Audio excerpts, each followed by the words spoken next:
Going live. Yeah.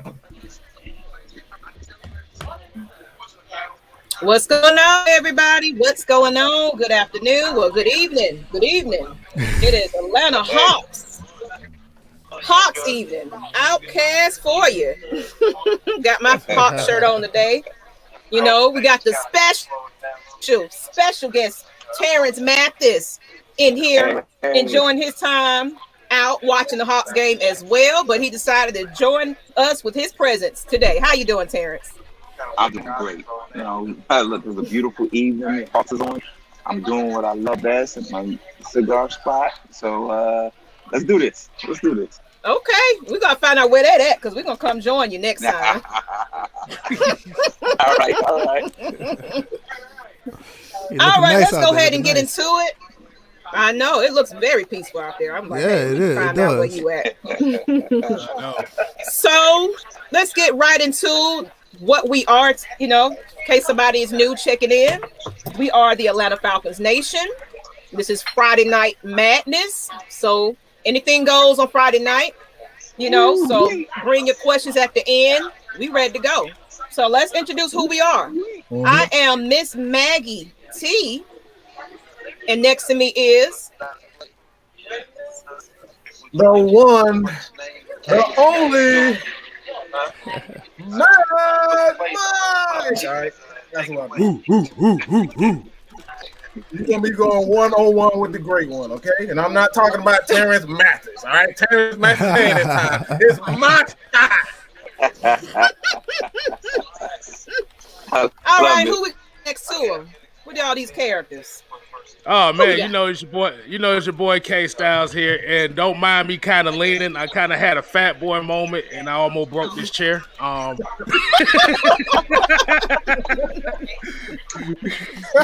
Do you need another chair? It's plenty of chairs. I'm gonna have to find another one, cause boy, this thing got me leading sideways like a Cadillac over here, boy. I'm like, what the? It should be another one in there. Just go ahead and switch up. Cause we don't want no blooper reel on AFN. Hey, it's Friday Night Madness. Anything can happen. Hey, I don't care. That's the whole purpose of it. And who we got below Kstlyz? Who are you? Who are you? Welcome. Hey, what's going on? It's VF Baller. Good to be here once again. Here to do a little question and answer with Terance Mathis. Good to meet you, sir. And let's get right into it. Let's go. Let's go. Well, Miss Maggie, she wanted to take off. It's her time to shine, and she takes off. She's supposed to have the first question, and she takes off. You know what? I had to do something. See, you know, madness already starting off beautiful. Already. Thank you, everybody. I'm happy to be back. I had well, of course, as you know, last month my son had surgery. I done lost my brother on my birthday month, which is June. He died 4 days after my birthday. So I've been on bereavement and kind of behind the scenes lately. So I'm glad y'all happy to see me back. I'm back. I'm doing better. So thank you. Appreciate everybody. Okay. Well, let's get to it. Before we get started, when was your birthday? June 4th. Oh, mine was June 2nd. What? Yeah. Okay. Yep. All right, Gemini. Gemini. He's so crazy. That's why he's crazy. He's a Gemini. Look. Hey, everybody say a prayer for all the craziness. Hold on. And it's gonna come tonight. Look, I get along with Gemini. I've always gotten along with Gemini. Gemini, they don't bother. They might bother everybody else, but I love some Gemini. What we got? Appreciate it. Some people don't. What we got? The next question is, what are your thoughts on Arthur Smith so far? I mean, I know it's just off season, but training camp and mini camp and all that. What do you think? Well, okay, this is gonna sound crazy, but you got to understand the content of it right here. Right now, we don't know much. All we know, here's a guy who is right now playing coach. Well, let me put it another way. He's doing coach. Until we get to see them in September, we would know exactly what type of coach he is. So right now, he just has that position. Here's a guy who's never been a head coach and was barely a coordinator in the NFL, and he has inherited a team that's most of the guys have played longer than he's been in the league. So right away from day one, from that first kickoff, the trust factor kicks in. Do we trust what he's been preaching to us? Do we trust his system? Can he adjust? All those things. So the jury is still out on Arthur Smith. You can say he sounds good, he says all the right things. That's fine. I can pick up. I can go on the internet and sound like Bill Parcells. I can read a book and sound like Bill Belichick. But until you actually in the fire, we will never know. No, I definitely agree. It's like really much you can't get from minicamp and things like that. It really is going to take day one of preseason and on, even though that's more to get the roster down. But we really won't know until they, suit up and get on that field. I agree. Right. Exactly.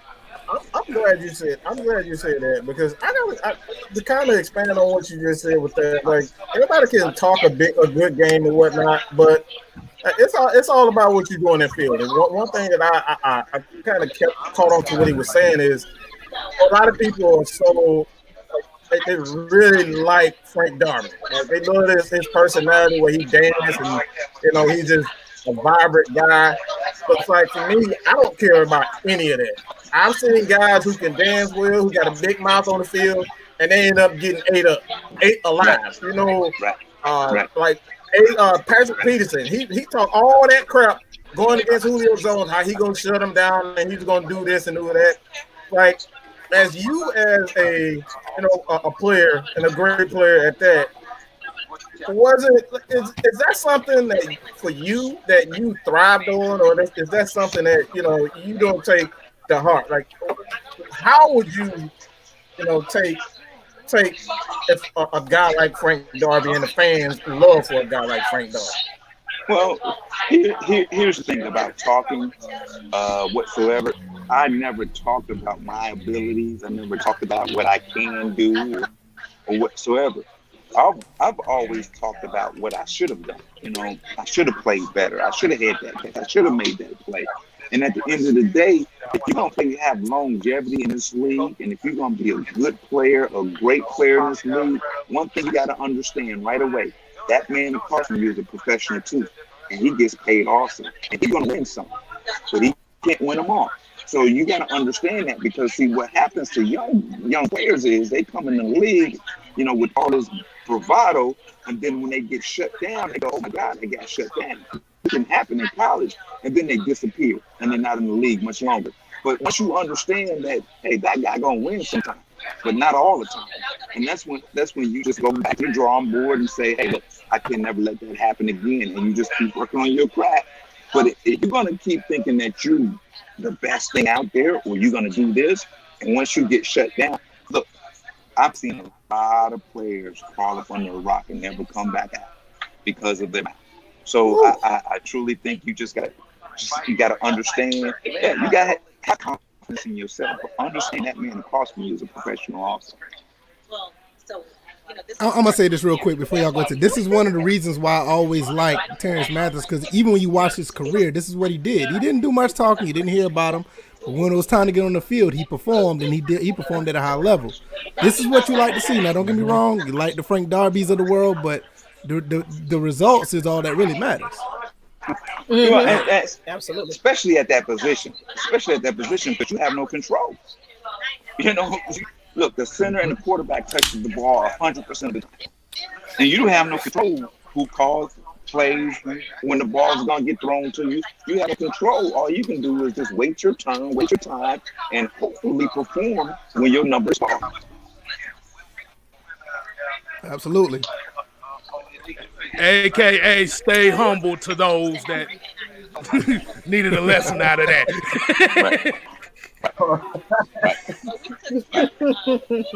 Right. And let's get into the next question. Let's see. Here we go. And that is for you, Kstlyz. Oh man, they said we've signed. Hey, I'm about to say, how do you feel about signing majority of the draft class? What are your expectations on these rookies coming in? Well, it's I think the first three probably play right away. I think the steal of the draft was the defensive end from Notre Dame. I'm not going to even try to pronounce his name. But Ogun DJ. There you go. Hey.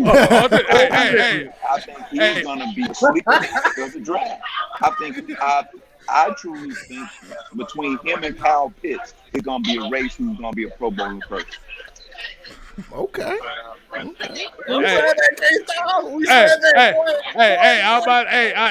look, I'm about to say for those in the back, it's under the combo, Ogundeji. Yeah. What he saying? He been practicing. What you talking about? Hey, big O, Ayo.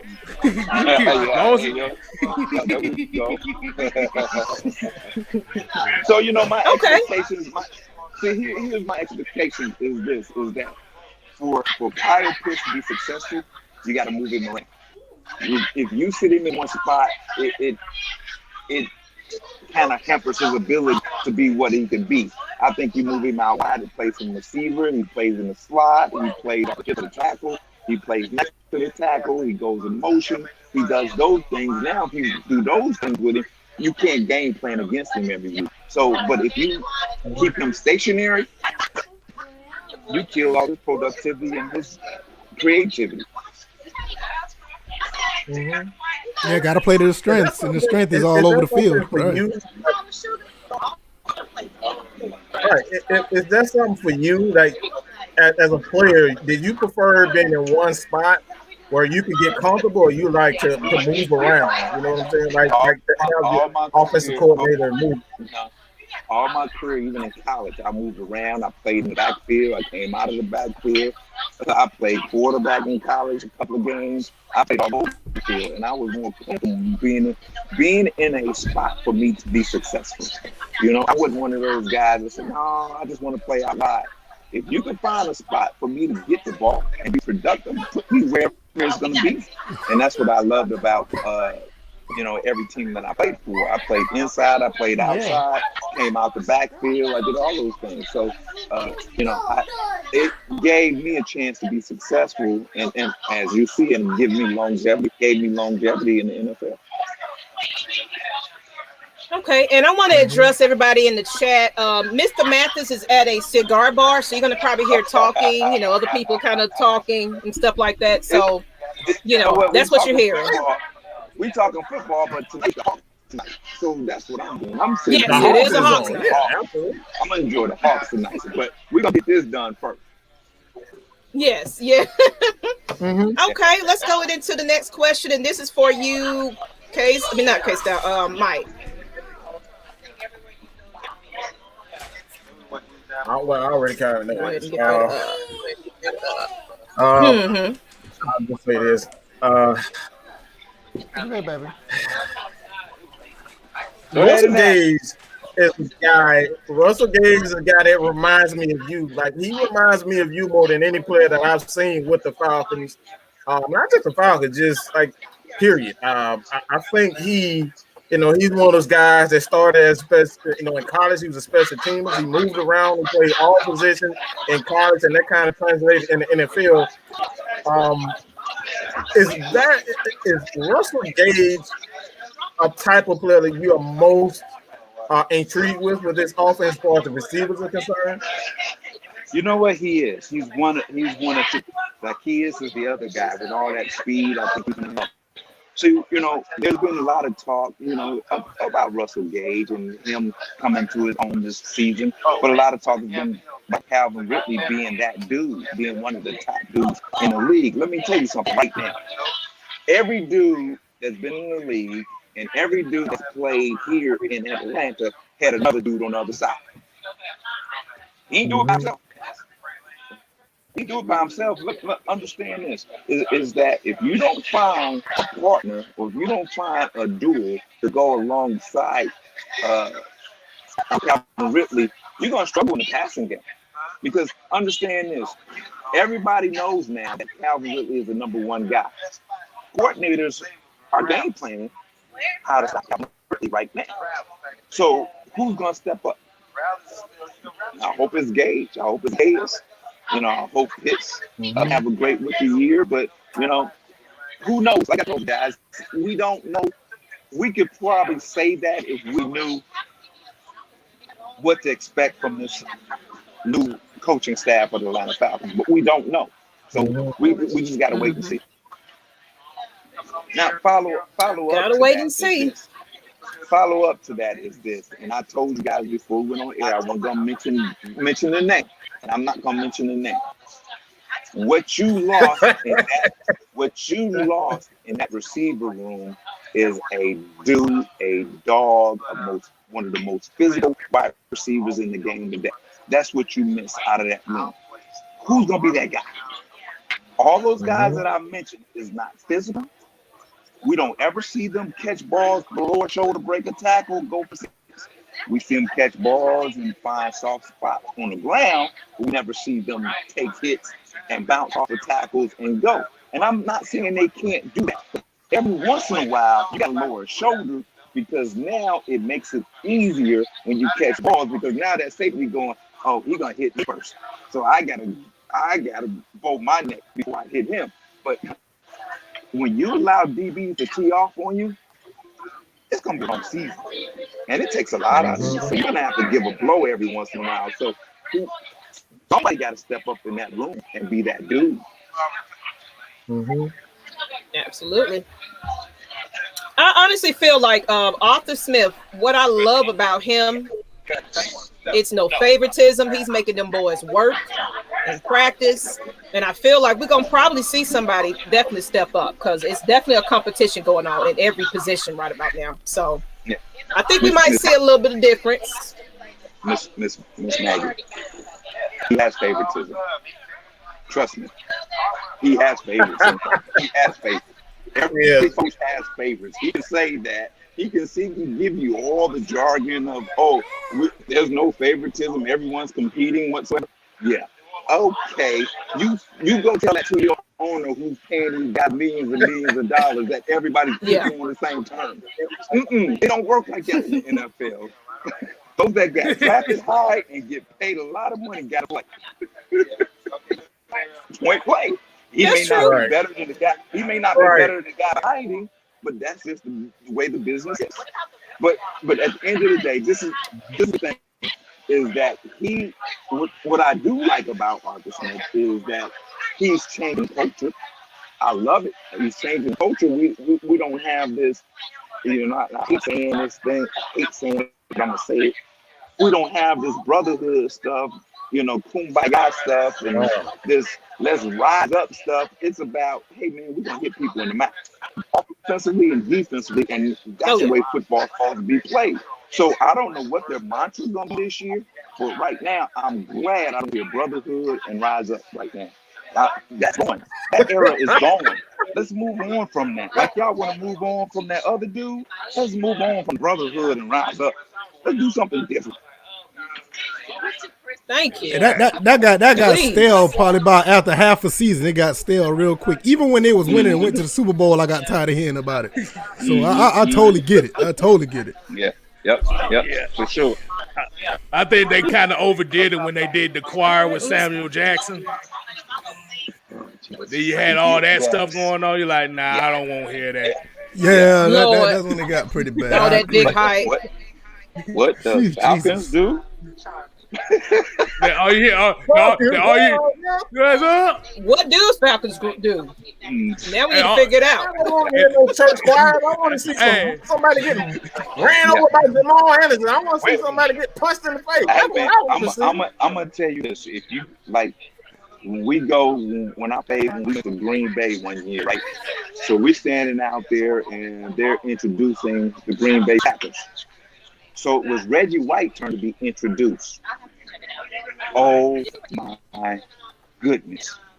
it was like on the big screen, and it was like thunderstorms, and the clouds was moving fast, and you hear scriptures being read, whatsoever, and then he comes out of smoke.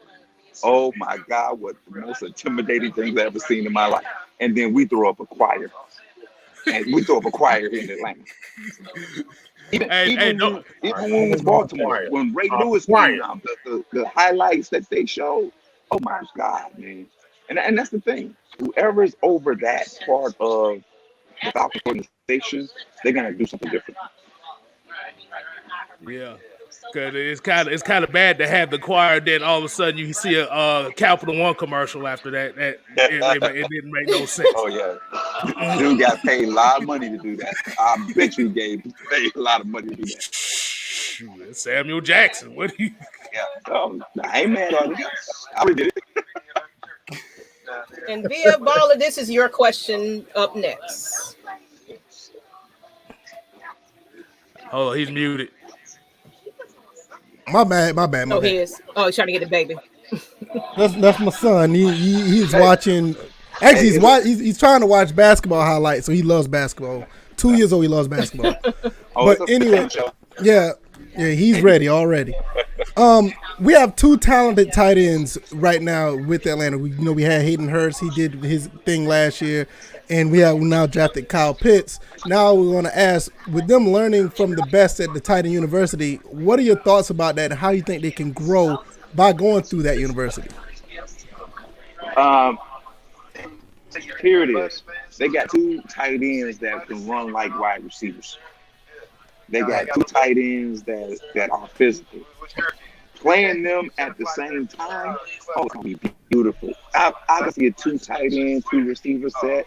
Probably 60% of the time, man. I'm telling you, you're gonna have to. They're gonna be a problem. Them two together is gonna be a problem, and I'm excited to see. Everybody's talking about Calvin Ridley and Gage. You know what I want to see? I want to see these two tight ends, Hurst and Pitts, and Mike Davis. That's what I want to see. We ain't even talking about the quarterback. Quarterback, just get the ball to the playmakers, get out the way. That's all we ask you to do. Don't turn the ball over. Win the game. Listen to me. Here's the thing. Everybody talks about wins and losses for quarterbacks. But here's the thing. You expect in a 17-game season now, you expect your quarterback to win 2 or 3 games by himself. Okay? Then you expect maybe another 9, another 7 to 8 wins by a combined effort. Maybe 2 by the defense. Maybe 1 by the special team. And then the rest by the combined effort. Don't go into this season expecting Matt Ryan to win 17 games by himself, because it ain't going to happen that way. It ain't going to happen that way, because at the end of the day, if there's no blocking, if they don't get open, if they don't have good field position, if there's not the right play calling, Matt Ryan is just average.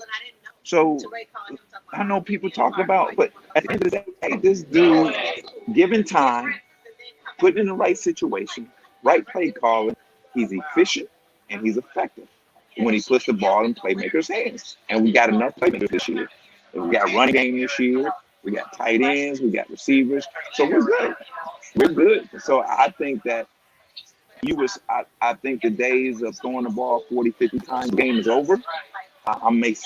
They may get 40 2 or 3 times, but I think we're going to see more of the 30 to 35 times a game and maybe 30, 40 rest of the game.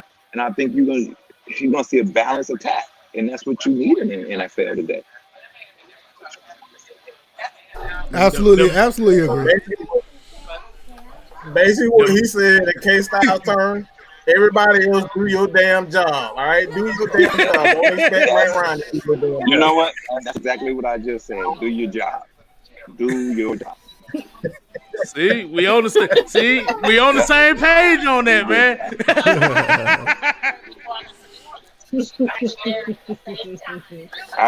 All right, let's get into the next question. Yeah, they just tipped off. That's right. Yeah. There we go. All right, here we go. We're gonna give you the last 2, and then of course we don't want to hold you up too long because we know it is game time, and I got the TV on myself. If you see my eyes, 2 more after this. This is the next one. Oh, of course, I'm doing the same. What impact do you think DPs will have on defense?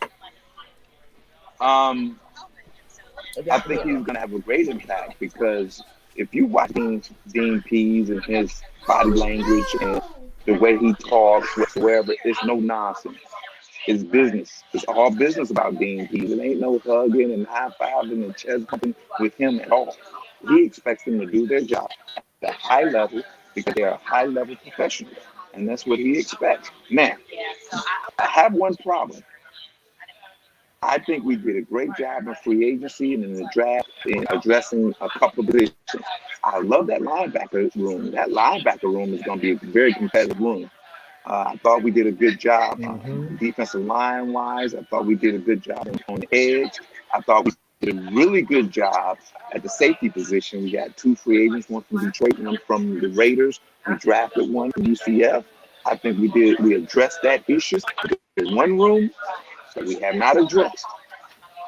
You have Oliver, Chetfield, and Terrell. That's the 3 corners that with some playing experience that are very guys. If 1 or 2 of those guys go down, who's next? So it's Dan P's job and it's the DM job and it's head coach job. And people you may not think. Here's my thing. You got 2 veteran corners that's out there right now that I would bring one of them in just to teach these young guys how to be professionals at their position. And that's Richard Sherman and Josh Norman. That's one of the for 1 year. For 1 year, I would bring them in just to be another coach. You know what I'm saying? Another mentor to these young guys. And I think that's the only piece that's missing on this defensive side of the ball. Everybody else have veteran guys around them and have played other places and played well other places. But that position is the only one that I worry about. Okay. Anybody have some thoughts on that? No, he made a lot of sense. He made a lot of sense, especially with the cornerback. The cornerback, because we have we got a young secondary, and like you said, with Sherman or Josh Norman coming in, that would be huge. You know, so they don't even have to contribute on the field as much. Just showing these guys the technique and what they have to do, and or whatever the case may be. I think that'll be a big help. What you can do, you can play one of those 2 guys on 3rd down, and you can play them over a slot guy, or if their number 1 guy goes into the slot, you can put Norman or Sherman on the outside. So you don't put him against the best guy, you just put him against the 3rd best receiver. And now we got 3 quality guys on the field that's going to shut people down. Yeah. Makes sense. And then you mentioned free safety, so let's get into our next question too. Also, so you can kind of mix that in with what we're talking about what is importance of the Falcons having a great free safety. Oh, what a segue! That was a great segue, wasn't it? You know what? Free safety has to be. He's pretty much the quarterback of the secondary because he has to make sure each guy is where they're supposed to be, and he has to make sure he has their back. So I'm gonna put this context. The free safety has to be that dude. If we was walking down a dark alley, that I can trust, that's gonna have my back and fight for me. That's what that free safety has to be like. That free safety has to be that dude that knows that, I made a mistake, but don't worry about it, bro. I got you. That's what a great free safety has to be for the Atlanta Falcons. And there can't be no finger pointing. He has to always be uplifting, especially with the veteran guys that we sign in free agency. They got to be uplifting. They got to be motivators, but they also got to make sure everybody's on the same page. And that's what makes a great free safety. I'm glad you said that. I'm glad you said that because I always been critical of Ricardo Allen. I like Rico Allen, but I thought he was just a poor teacher. You never saw him, on the sidelines talking to anybody. I didn't see it. Like I said, I like him I like his personality. He seemed like a nice guy, but on the field, it's like, what are you there for? What are you there for? He probably didn't know. You got to understand. Last year, the last couple of years, that defensive secondary was out of position probably 60% of the time against passing game. So they probably was confused, and he couldn't tell them what to do because he probably was confused himself. But I tell you what, Oh. Team P, these guys are gonna know, they're gonna show, and they're gonna play fast. Whew, he just put all the onus on the play. He all just put all the onus on the coaches. They just weren't coached right. Properly. That's what it comes down to, man. You gotta understand. And people, we talk about players so much. He should, he didn't, he could have, why didn't he, whatsoever. But at the end of the day, man, it starts in the meeting room. If you don't leave that meeting room with confidence, and then if you don't leave that practice field with confidence, how do you expect to play well on Sundays? You can't. You can't. So, like I said, the quicker they trust, the quicker the players trust the coaching staff and the coaching staff trust the players, that's how successful we're going to be. If it doesn't happen, if there's any doubt, we may not even go 500 if there's any doubt. Can't be any doubt. So basically, gotta have confidence. Gotta have confidence. And we've also got to see how we work well together. Right. There's a lot of new people, new faces, new coaching, everything. So it's gonna take a little moment. Well, here's the thing. If I hope these Falcon players are watching these young Atlanta Hawks, these dudes don't care who they playing against. They don't care if you're an all-pro or future Hall of Famer. They gonna ball. They don't care. They ain't worried about none of that. And if whatever Nate McMillan is doing, have a seminar with the Atlanta Falcons coaching staff so they can implement the same philosophy, because these young dudes, oh my God, they believe, they trust, and that's and here's the point: they believe and trust, and you see what they're doing in the conference finals. So if the Falcons can believe and trust, maybe we'll be in the NFC Championship game.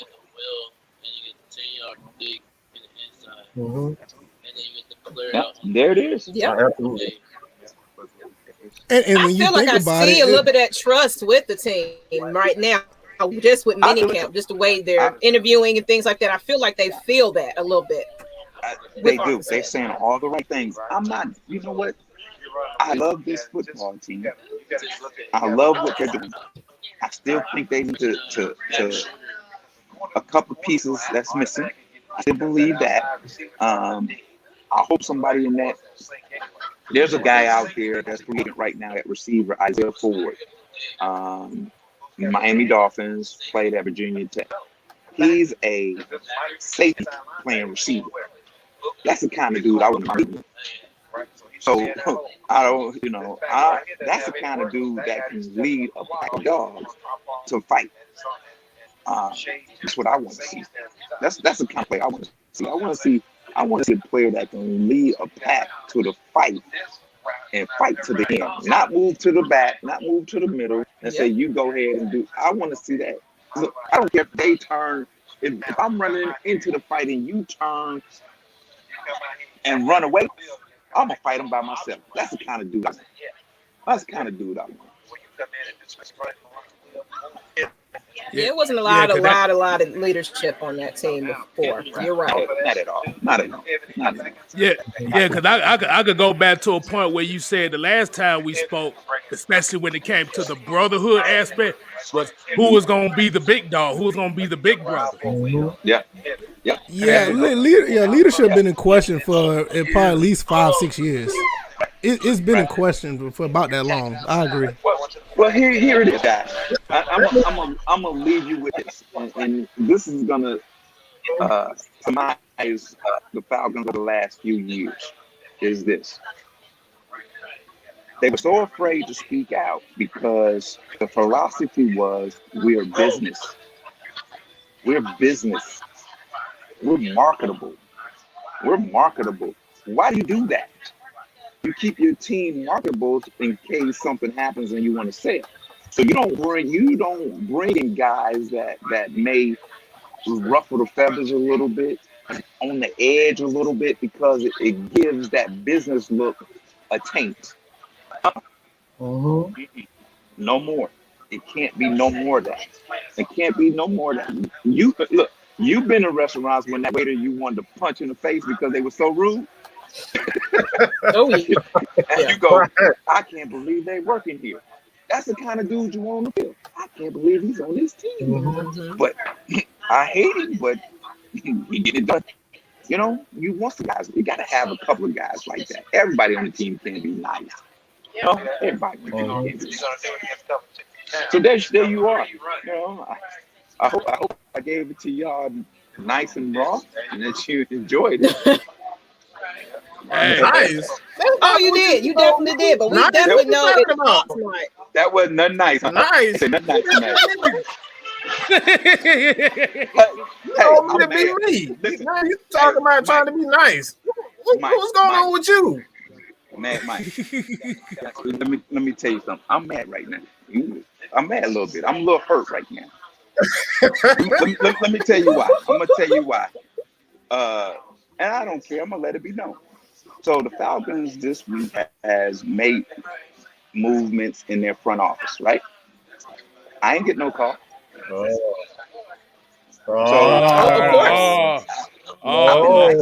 I've been nice up to now. Now I'm gonna let you tell. I'm gonna bring out the true feelings of how I feel. You can hate me or you can love me. I don't. But guess what? It don't matter to me. It don't matter to me. You can't do nothing to me. So exactly. You give Terance a call.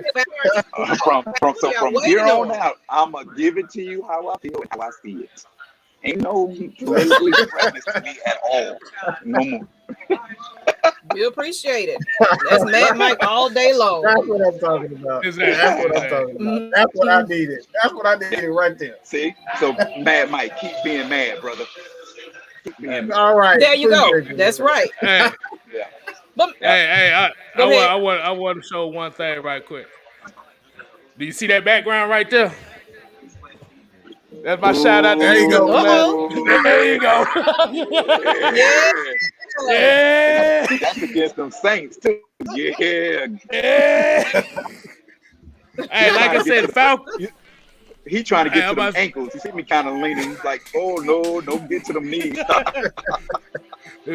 Hey, like I said, the Falcons don't call you. Like I said, at the end of the day, you the number one guy here for us. That's all. That's all we can ask for, man. You know what, that's guys? right. I appreciate that's you. right. I do appreciate you, and I appreciate all them fans out there, man. Much love, real.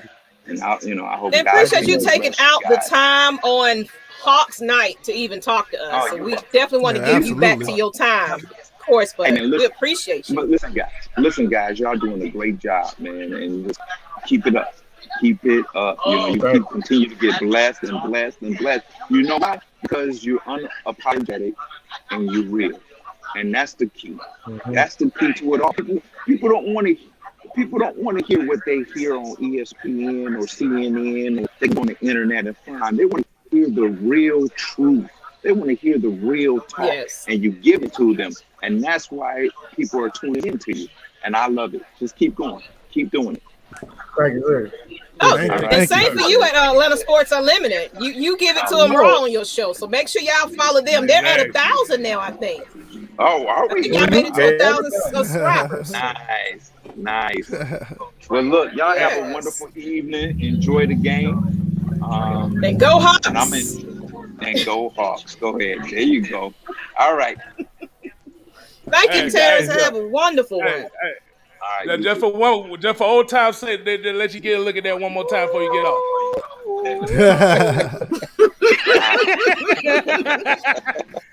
Mr. All right. Okay, y'all. We of course, Mr. Mathis, he joined us at a cigar bar, so you did hear a lot of background. So thank you guys for hanging in there with us. We'll get him back on when he's not out there doing things and everything. But of course, it's Hawks night, so I expect everybody to kind of be watching the Hawks anyway. I got it on in my background, so of course I'll miss nothing. So we'll make sure y'all get the scores. I'm pretty sure everybody else got it on somewhere in the background as well. So I guess we'll get into it. To sum up what Mr. Mathis said. Of course, we can open it up to the if y'all want to have anything to add, then we can do Q&As and everything else. So anything y'all want to summarize of what Mr. Mathis said? I know everybody was wanting to hear him and everything, but is there anything you want to point out that maybe they need to hear again, or what do you think? Oh yeah, no. I want to say something real quick. One thing, I think all of us, and I can't remember, I can't recall, but one thing I don't really remember us really talking about is the effectiveness of that possible 2 tight end set that he was talking about when I asked that question. I didn't think about it as much, but those 2 tight end sets can make Matt Ryan very efficient because those are very safe passes and big targets. So it's something that we really need to think about, because we thought about losing number 11 and what Calvin Ridley's going to do. But when you look at the safe and possibly the more efficient moves as far as in the passing game, those are big targets that we can get the ball moving. So I didn't even think about that until he really elaborated on it. Okay. All right. I know Mike had something to say. Well, he disappeared. What you got, Kstlyz? There you go. Here he comes. I've been talking about this forever. All right, we've been talking about this forever. I'm telling y'all better listen to what the great one has continuously told y'all since the very beginning. When I made the video in January, February, I've been saying that when Arthur Smith, all right, when we fired Dan Quinn and Thomas Dimitri, I said when you look at what Arthur Smith, he makes perfect sense for what the Falcons and what Matt Ryan is. Matt Ryan is a guy that likes safe passes. He doesn't throw the deep ball. He can throw it, but it's not necessarily his strength. So what you want from him is to create an offense where it's short and intermediate routes. Every time when you saw Julio Jones take anything to the house, it wasn't a lot of deep passes. He took those slants, he took those crossing routes, a la Green Bay game, and took those things to the house. That's what Matt Ryan does well. So when you got guys like Kyle Pitts and Hayden Hurst, these guys, like Terance Mathis just said, these guys run like wide receivers. How the hell are you going to stop him with a damn a linebacker on these guys? These guys run a 4-4-4-5. You're not going to be able to stop that. And he's talking about, we got who's going to be those guys that's going to match Julio's physicality. You already got the answer. Hayden Hurst and Kyle Pitts. You have 2 now. With the possibility of a guy like Tarzan Shaw. That's another one. So I'm not worried about their physicality. I'm not worried about their physicality at all. Yeah, you got 3 guys that's 6'4" and above. So you're right. Absolutely. And I love tight ends. I ain't gonna lie. I love tight ends. And the more better, the better. That's why I can say. Because I was definitely Tony Gonzalez. I was like, we need a couple of those on the team. So I'm ready to see what this is going to come out and look like. I'm excited about that. So my question would be to that is, do you think Arthur Smith is going to give a damn if Calvin Ridley doesn't get as many targets as he would normally think he would get with those 2 tight end sets? That's the remix. Arthur Smith is a tight end man, so you already know how this is going to go down. Yeah, we got 9 of them on the roster right now. Right. He's just trying to find the best one. He got favoritism. He said every coach got favoritism. We clearly see that. That man got like 9-10 tight ends on the roster. So we know he's going to throw to the tight end. Exactly. Yeah, absolutely. But like you said, what Mr. Mathis said, I caught 2 things out of that thing that he said. Run the damn ball and do your damn job. That's all he's saying. Simple as that. I love it. And I love that, he gives us shout outs and everything else, but shoot, we learned it from, because this man, he gave it to y'all raw over there on Atlanta Sports Unlimited as well. And we just, I love having him on the show because y'all get to see a little bit of him, and he respects us and we love it. They tired of hearing us brag about what we need to do. And then we hear from a legend like Terance Mathis. And then I sit back, me and Kstlyz sit back and smile and say, I told you so. I told you so. but when you was going to the tight end thing, we also forgetting about the other competition for the keys between Keith Smith and Lee Smith. You forgot about that competition. I forgot it. Yeah, that's another one. Because you never know, Lee Smith might end up being a fullback. Don't be surprised. Because he likes to use the H-back. He H-back, that old H-back role. That's something that a lot of coaches don't use, that H-back role. Right. This game's starting to look like the Bucks are commanding this game, but they're only up by 6. That bodes really well for the Hawks. Yeah. Well, you know, what I see about the Hawks is I don't really worry about much until like that fourth quarter, to be real. Late third, fourth quarter, yeah. Late third or fourth, when everybody else getting restless, that's when we got to step in and do what we need to do. So I don't worry about the first quarters. I'm not. But yeah, but they're 20 and 14 Milwaukee. Yeah, that's what I'm saying. You would think that the way the game, what I see on the screen, you would think that Milwaukee is running away with the game, but they're only up by 6 because they are commanding on the court right now. But it's still a close game. I mean, 6 points ain't nothing to the Hawks. I mean, we already know that. But I'm just saying it just looks like they're up by 16 instead of 6. But that bodes very well for the Hawks.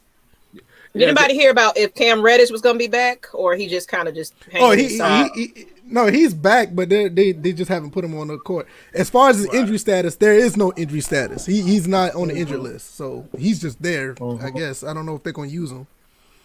They got to work him back in because he ain't played in about damn near 2-3 months. So right, yeah, but as far as his status injury wise, he's not on the injury list. Right. Okay. Yeah, I saw that. So I was like, I found it interesting if they was going to put him in there, but I guess they'll just play it probably by next series. Well, because we going to the next, but the next round we'll go ahead and I think they'll have him kind of play around a little bit. Maybe we'll see. I don't think we need to chance it right about now with him. Right. Because, you never know. I don't know if they're going to hold on to him or what, but it's, I think Dunn is not going to make the roster next year. They're going to probably trade him on off. They'll probably let him go. I can see that. Mm-hmm. Hell, I forgot Dunn was even on the damn team. Yeah.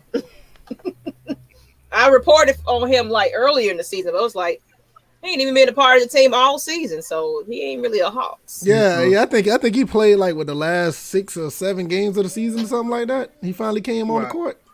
Yeah. Right. Yeah.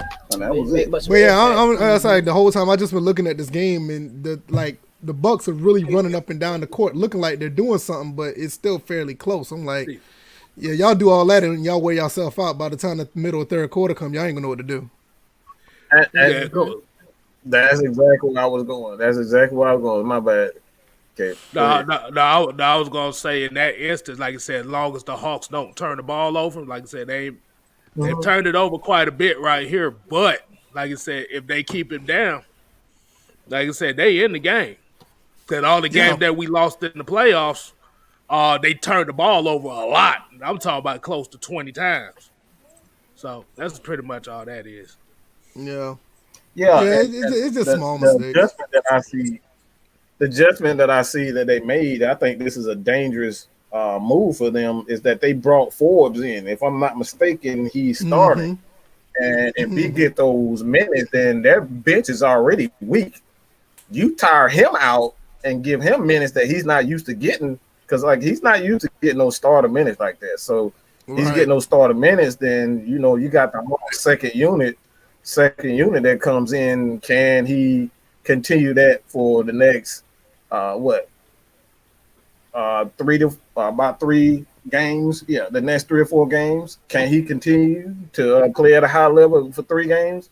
I'm not sure from a bench guy. I hate to say it, but if the Hawks go up 2-0, I don't think they're coming back to Milwaukee. That's just my opinion. If they go up 2-0, I think the Bucks might be done. Yeah, that's what I heard too. Somebody else, while we were having that discussion, they said if we go 2-0, it's you might as well go ahead. Yeah, I mean, and I'm not saying that the Hawks are just that good, because they are playing good. I think that'll just break the Bucks. That'll break them if they go down 2-0 and have to go to Atlanta. I think that'll just break them. They shoot well right now. They shoot well now. They hitting their 3-point shots right now. So they right now they just Watch what's gonna happen. Watch what's gonna happen. Chris Middleton gonna shoot their ass out the game. What's up with? Let's answer this question. Zigzag says, "What are y'all thoughts on Felipe Franks?" He's on fire right now. Oh, Felipe Franks Franks on fire right now. I'm gonna tell you something about Felipe. See, I didn't know he was that damn big. To be honest with you, now I knew he was 6'5", 240. Yeah. I was like, wait. I was like, what the? You know I don't watch. I don't watch Arkansas like that. Yeah, the thing I watched him when he was at Florida though. I watched him when he was at Florida. Yeah, we don't watch too much Florida around here neither. That's a big dude. But the thing about it is, like if you get him trained up right, and that's what they're doing right now. Like I said, that's a gem right there. Cause like Mike said before about Felipe, it ain't that he's a bad quarterback. It's the injury in Florida is what hurt him. Yeah, and it's some of the inconsistencies in some of the throws he had. Yeah, but I don't think he was really coached right. Is on top of the injuries because he has a lot of talent, but it's raw talent. I was about to say that too. Yeah, I was about to say that. That's something also when you learning under a guy, and I just want to throw this in there. They probably got nothing to do with anything, but I just want to like Archie. If you're listening right now, if you just so happen to come on YouTube and type in Mad Mike Sports, Archie Manning, please, okay, just from the bottom of my heart, okay, listen to me right now. Please come to Georgia. Just please come to Georgia. We would love to have a Manning, okay? We would love to have a Manning at the University of Georgia. So Archie, please come. You talking about the kid Manning, right? The young one right now, right? Yes, Cooper's son. Yes. Yeah, Cooper's son. Okay. He visited Georgia. Because when you say Archie, I'm thinking the old man. I'm thinking about old man Manning. That's No. I got what you're saying. I just wanted to make sure. Football. We ain't trying to add no, that. but I'm with you on that.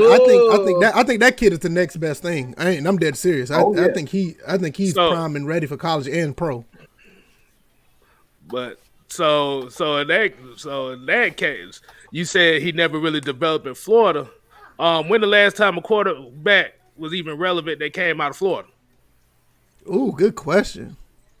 Man, you had Danny Warfel, you had Shane Matthews, you had Chris Leak, Rex Grossman, Tim Tebow,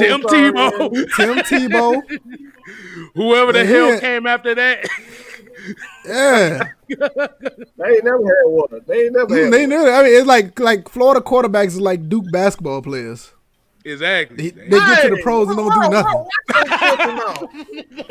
What the hell you say? You heard me? You know most of them Duke basketball players ain't shit in the NBA. There you go. You're right.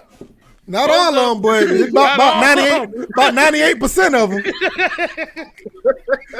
See, I can't talk though because outside of Chris Bosh and we ain't really had no big major superstar come out of Georgia Tech since Bosh.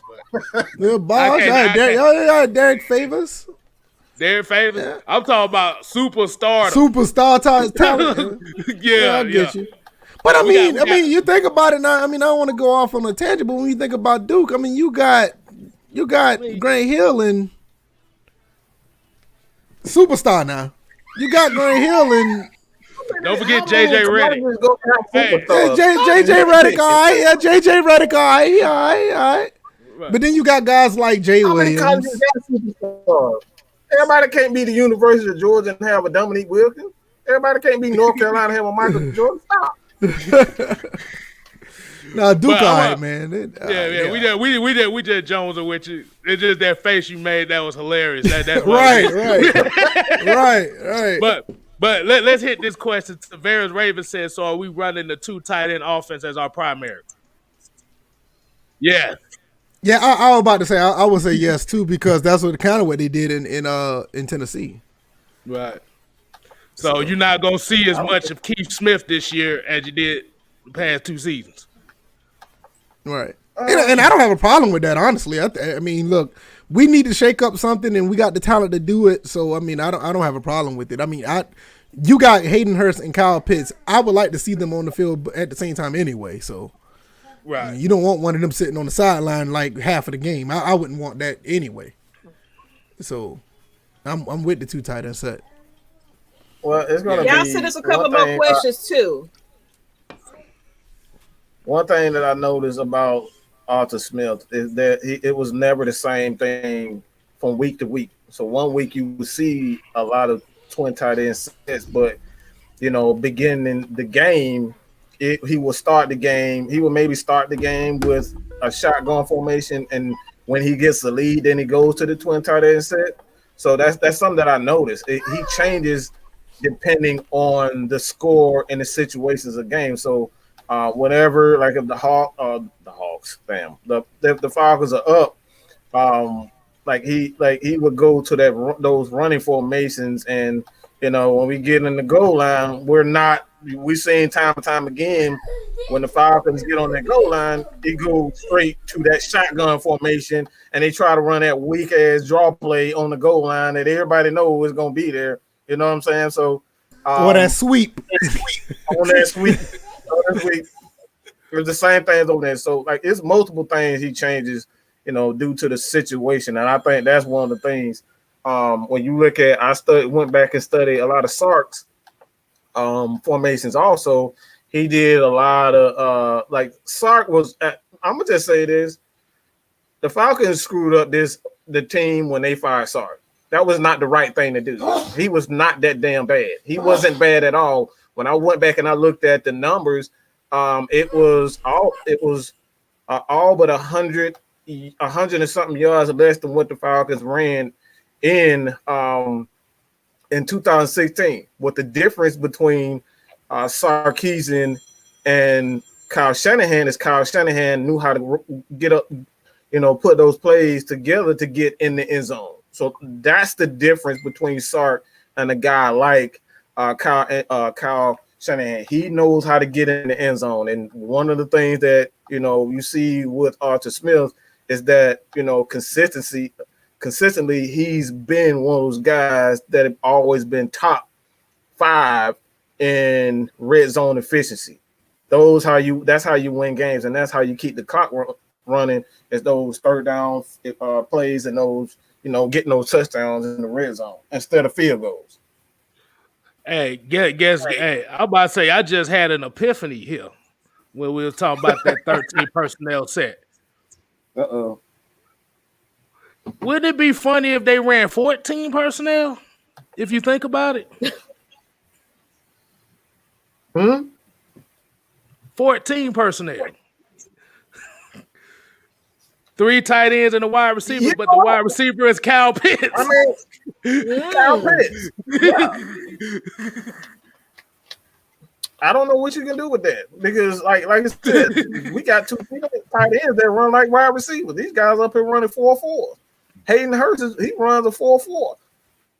Right. Kyle Pitts runs a 4-4. 4-5. Now, I think Kyle Pitts has been tagged at 4.39. I'm not 100% sure. Look that up. I think it's 4.39. And I think that's one of the reasons why he ended up being a top 5 pick. I'll look it up. Yeah, because he stretch Armstrong. That's also what added to that too. All right. But yeah, I'm just thinking about it like, okay, so we got the regular 13 personnel, but if you putting Kyle Pitts at the wide receiver spot, you already got Jaden Graham and Hayden Hurst, and you throw Lee Smith in that bitch, you can motion them to a fullback too. It was 4.44 on Pro Day. His Pro Day was 4.44. I thought for sure he ran a 4.3. I could be wrong, but his Pro Day was 4.44. Well, shoot, 4.4 was fine with me for a tight end. I'm fine with that. I'm cool with that. Now, if you said it was a 5.4, then we have a problem. That's an offensive lineman right there. That's me. See. What is that? Bucks up by 9. Chat. Yeah. Tony Rice said there was Matt Ryan had 38 and 7. Yeah, those were better numbers than his MVP season, or almost very similar. They were actually, they were similar. Yeah, because I think his MVP had 35 and 7 or something like that. Right. Yeah, So you're right, man, Mike. Steve Sarkisian was not really the problem. I know he called some plays that was kind of wonky, but for the most part, he really wasn't the issue. I mean, when you got Thomas Dimitroff in your ear and you got Julio Jones in your ear, you know what I'm saying? I don't give a damn what Julio says. Like I said, not to keep bringing him up, it's like he keeps saying that he's a team player, but when you look at how the offense has been run the past few years, it's like he's always been the center of it. And like this one thing that I always gave Kyle Shanahan credit for is that he didn't give a damn if you are Julio Jones. He learned from 2015 when he tried to force feed Julio. And he was like, look, I'm not going to call these plays to force Julio the ball just to be giving Julio the ball. And I think Julio got in his feelings about that. And, after that 2015 year, Julio was like, look, and Terance kind of alluded to this today, tonight, where he said that he's not going to get those balls because this is not the type of offense that's going to, give him 10 to 15 targets a game. You may get 10 targets in a game. Matt Ryan, for the most part, is going to, you might have 35 to 40, but you're not going to get those 40 and 50, passing attempts. So it's like Julio can say all that all he want to, but when it came down to it, it came down to being a real teammate and, kind of sacrificing your numbers. And Julio, at this point in time, I get it. He's trying to break that all-time record. He's trying to, get past, T.O. He's trying to get past, Jill Rice. I get why he want to do it, but stats, you already a Hall of Famer. Why are you worried about the numbers? You Hall of Famer already. When you retire, you going into it. You should be worried about getting a championship. Mm-hmm. I think when he said he wanted to win, that was his idea, that he just won a championship. But of course, he just didn't see it happening with the Falcons. But guess what, baby? We're gonna prove him all wrong. It's gonna be funny. Yeah, I'm serious. I think the way this mentality is set up with this team, I think they're on their way. You just got to get players in the position to do the right thing on the field and be disciplined. I can't see why not. I mean, I talked about it on one of my videos. They're one of the youngest teams in the NFL, so we're gonna have guys that are athletic and possibly be around for a while. So I don't see why not at all. I said earlier today, when you have a quarterback that's average at best, we're just talking about average. That was the meaning behind the title. Matt Ryan is an elite. Who cares? I don't care about that. You said this time and time again. We just saw that, even with a great quarterback as Pat Mahomes, he did not play well in that first championship, that first Super Bowl. He did not play well. He played better in the fourth quarter. He got in the rhythm, but he did not play well. He did not play like an MVP quarterback. He did not play like a quarterback that is, setting all-time records and doing all this type. He did not play like that. So I don't care about whether or not he is elite. My point is that if you don't have a running game, if you don't have a consistent defensive line rotation, where we have not had since, and that creativity and put these players in position to succeed, then what the hell good is having, an elite quarterback? You still got your boy Green Bay, all right, Mr. Green Bay Packer, Aaron Rodgers. Yeah, he got everything. He got a great defense. They got a damn good defense. He got Devontae Adams. This motherfucker still bitching. What the fuck you bitching about? You got Devontae Adams. Do you want a Julio and stop damn complaining? You got a good defense. You got a good running back.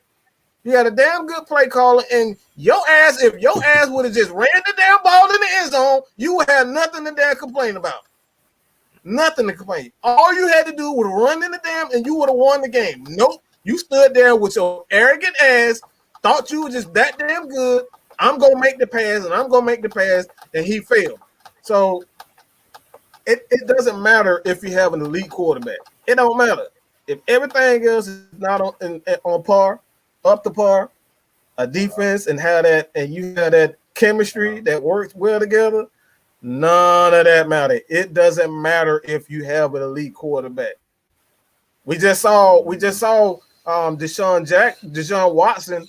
This dude had one of the greatest, one of the greatest seasons ever, and they went 4-12. So what the fuck good is having an elite quarterback if everything else is suck? I was just about to say that because wasn't Deshaun Watson like among those top 5 statistically this season, and they went. He was number 1 this year.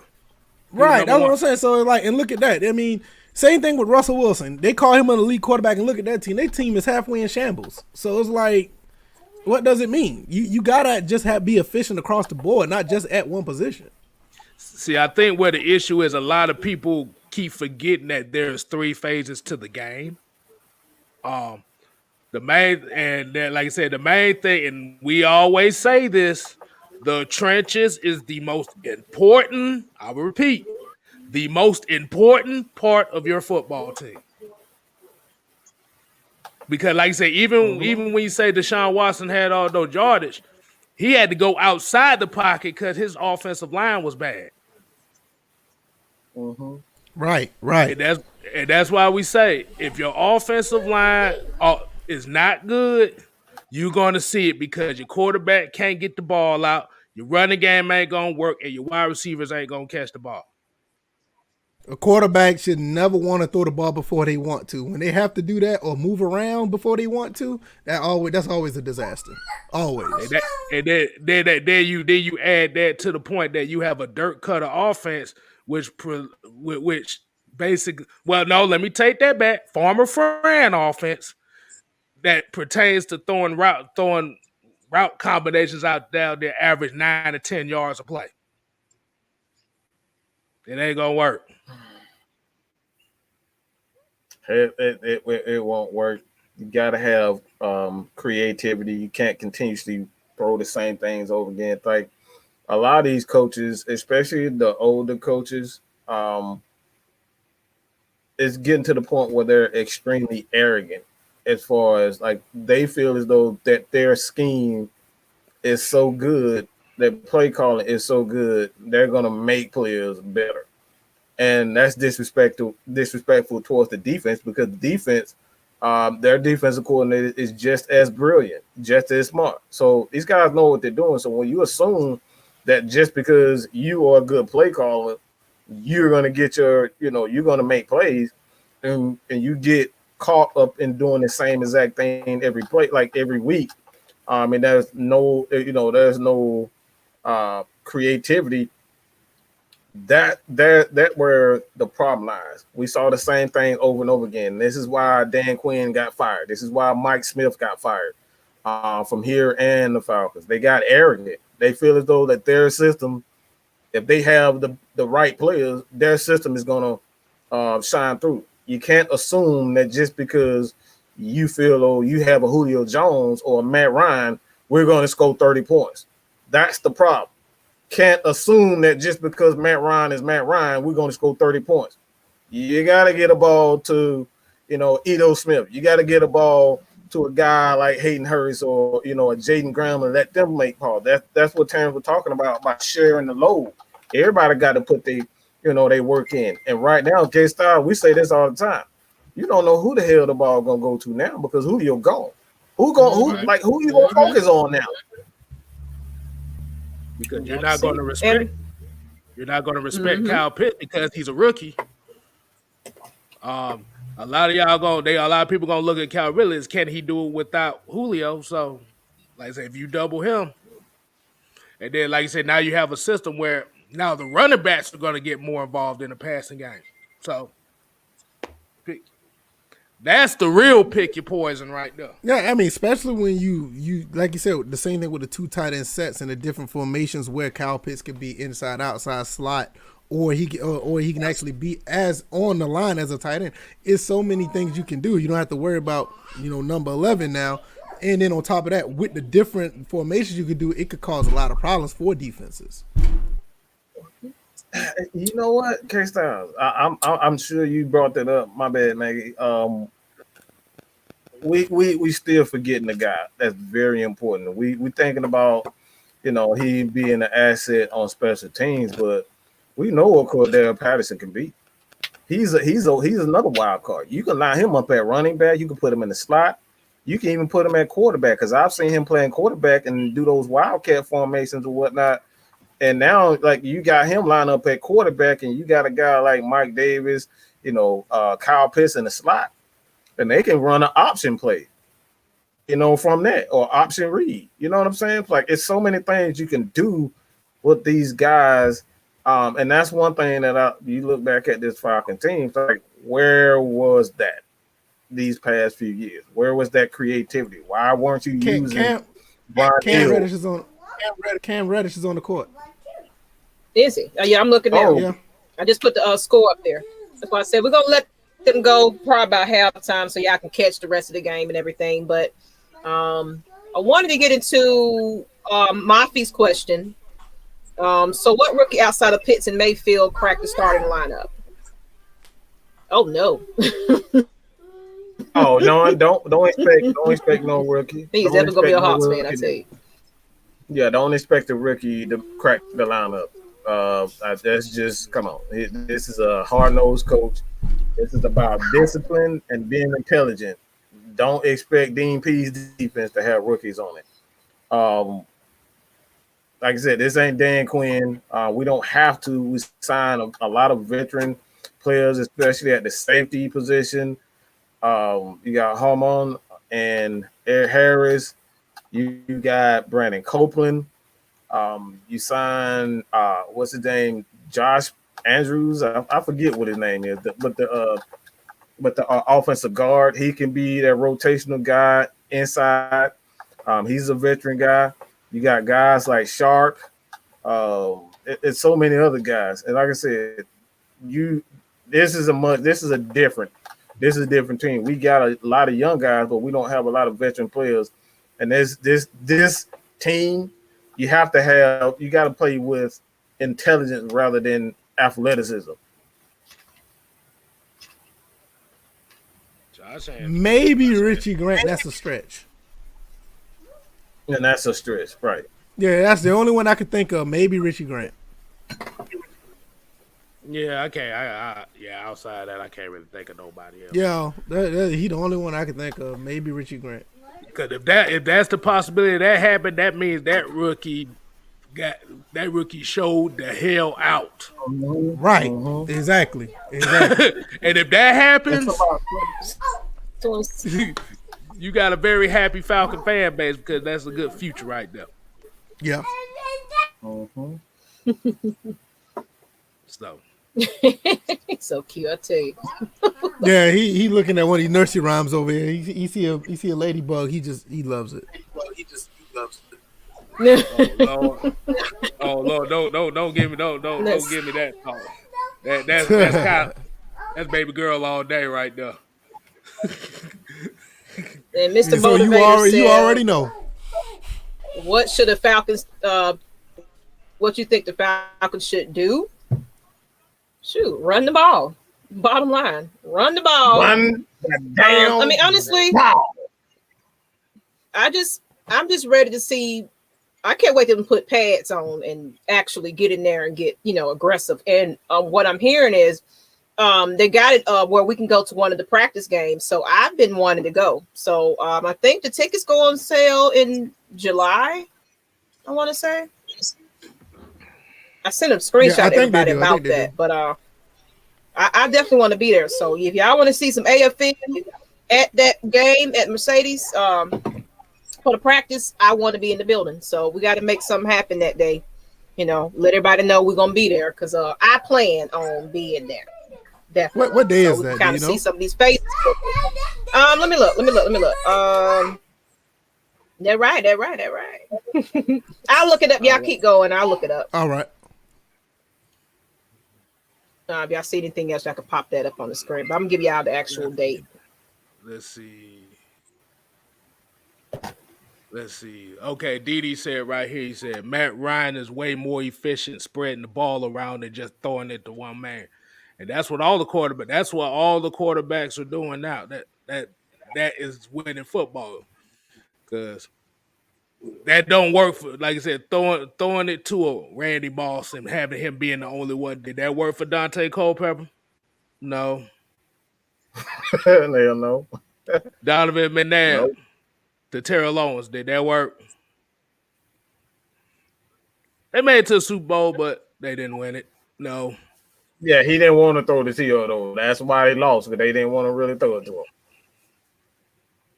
But hey, man, you got to spread it. Like I said, you got to spread that load, because at the end of the day, like I said, you're preserving everybody from taking unnecessary hits. You're preserving that one receiver from taking unnecessary hits if you're throwing it to him 200, 300 times a season. I mean, it makes it so much easier when you understand what's going on. Like, it makes it so easy. So if you know that,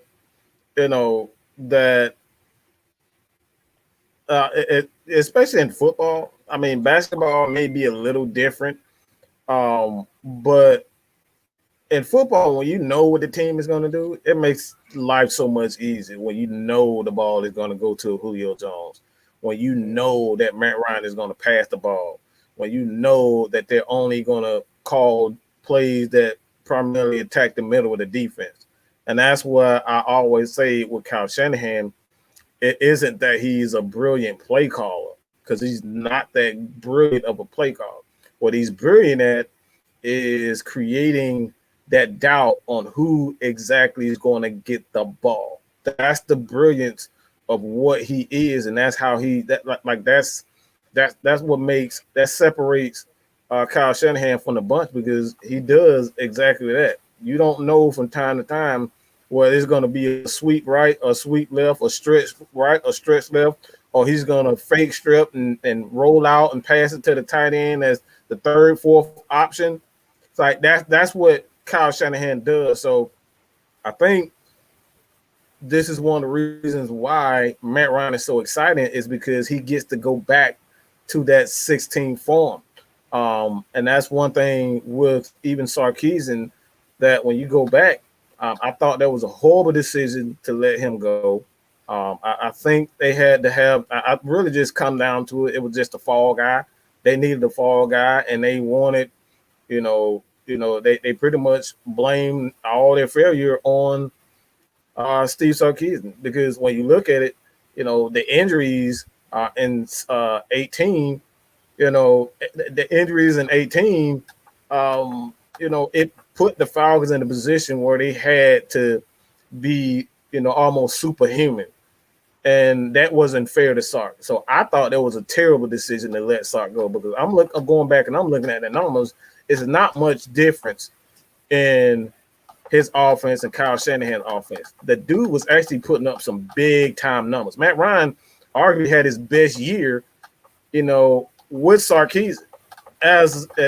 He's had his best statistical year with Sarkisian more so than with Kyle Shanahan. So the difference is the defense. The defense sucked in 17. The defense sucked in 18. That was the problem. Don't remind me of that. Don't remind me of that. That year was depressing, because I was tired of seeing Desmond Trufant dropping interceptions that led to us losing games. He did it like 3 weeks. He did like 3 games in a row. I was like, oh man, like bro, somebody put some stickum on his gloves or something. Oh yeah, and I want to interrupt y'all real quick, because I know what day of open practice is, which is August 7th, but the tickets for the general public goes on sale July 8th at 10 a.m. So y'all better mark that on your calendars, because guess what? Miss Maggie T will be up on that ticket thing first thing before y'all can get mine. So don't be trying to buy for all y'all mom and them. You may make sure AFN get enough tickets so we can get in the building. But yeah, the time is not announced for August 7th, but just know July 8th. Yeah, I better be ready to get them tickets. So just letting y'all know. So of course we'll announce when we decide we will be doing it. If we can get some tickets and stuff like that. We definitely want to be there. So we'll announce it, let everybody know. So we'll find a neutral spot to meet so we can meet everybody. You know what I'm saying? I think that's going to be extremely fun because I want to see some faces to all the people that's been viewing us. And, you know, I'm excited. I'm so excited. Yeah, that'd be pretty dope. That'd be pretty dope. That'd be pretty dope. And then, of course, there'll be more to come for that, too. Exactly. Hey, I just did some homework right quick. Y'all want to hear what I got for some homework? Well, we talked. Mike, remember we talked about special teams yesterday? Yeah. Cordero Patterson averaged almost 30 yards a return last year. 1,017 yards. Do you want to know where we ranked at in that shit last year? Like 200, maybe 600, maybe 500. Hold on, let me pull it up just to be sure. We had 343 return yards. I know it. If that. Yes, I knew it. That tells you everything that you need to know. No heart, no fear. Like they ain't got absolute no heart, all fear. Dan Quinn is a safe ass coach. He looks like he likes to masquerade going for them damn fourth down and say, we're gonna be aggressive. I'm gonna go down, I'm gonna go on fourth down, I'm gonna go for it on fourth down. When you fair catching everything from punts to kick returns. Like, how you gonna be aggressive on offense and put all the blame on Matt Ryan? And then on special team, you telling them fair catch everything. Like, that's not aggressiveness. That's not aggressiveness whatsoever. 386 return yards. Yes. That's terrible. That's terrible. When your offense is literally starting at the 25, pretty much look like every goddamn drive. You put too much pressure on one guy. Matt Ryan has to be a superhero all the time. The offense, not just Matt Ryan, the offensive line got to be superheroes. They always got to come through. You got to give these guys help. Speaking of help, them Hawks need some help right about now. That's what I'm saying. For some reason, I've been looking at this. For some reason, Trae Young is playing scared. I don't know why. That's why he's trying to throw the ball. He causing a lot of turnovers when he gets in the pick and roll. It's like when he gets in the lane, he's known for those floaters. He's not taking those floaters. He's looking for somebody to pass the ball to. Why? I don't know. That caused him to have 7 turnovers in this game. It's like that's really one of the reasons why they're behind, because they're not pacing the game that way. With those turnovers, it's turning right back around and getting easy buckets on the back end. You know, so I think the reason why is he's trying to get he's trying to get his teammates involved. That's what I was about to say. Like, yeah, because he knows it's going to be all on him. The focus is always on him. Like he can get his shot anytime he please. Like I don't think there's an issue with him shooting the ball.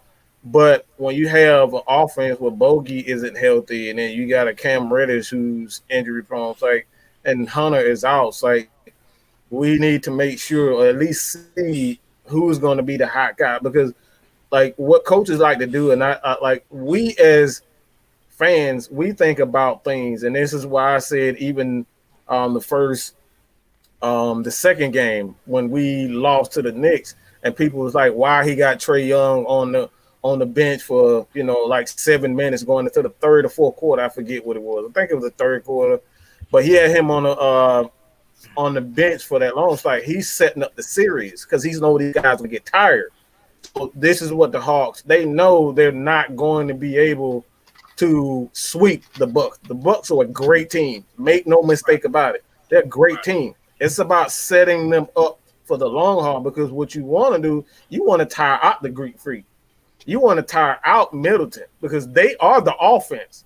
So if you tire these guys out, Trae Young and these guys, they get tired. These guys 22, 21, 22 years old, they can still go. So it's about longevity.